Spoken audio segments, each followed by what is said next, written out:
We value stories so much because it is an opportunity for us not only to remember that, just as Michael prayed, that Jesus is the author and perfecter of our faith.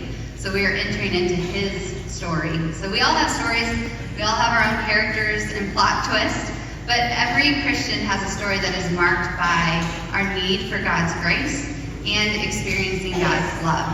And so not only is it fun to hear from different people, but it's also an opportunity for us to celebrate what God is doing in Catherine's life and knowing that that is part of our story as a church family as well. So I'm going to stop talking and let Catherine actually tell her story that I'm so excited about. But so the Christian life, I think the emphasis does fall on ending well, but we all have a beginning. So we want to hear Catherine's beginning of how you were first introduced to Jesus. As a toddler, I attended a church actually not too far from here, but I don't really have too many memories of that. Mostly because I was so young. You hear like stories about things that you did when you were younger, and so like you remember those through those stories, but I don't have my own like personal recollection. But then in kindergarten, I met Rick and Kathy Privesius's oldest son, Justin. We were in kindergarten together, and that's when we started attending Covenant, and I've been here since. So since kindergarten, and something that I've always appreciated about Covenant is just the community that it builds. So even though Justin no longer lives in San Diego, many of the friends that I grew up with here at Covenant are in other states. We still have like monthly Zoom meetings with each other. We have game nights.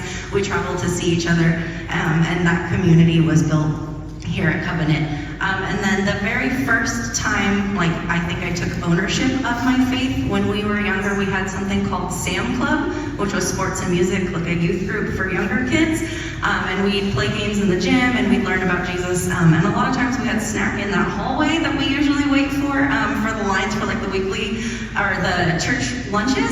And that's actually the hallway where I first accepted Jesus as like my personal Lord and Savior, rather than just like something good that I had heard about.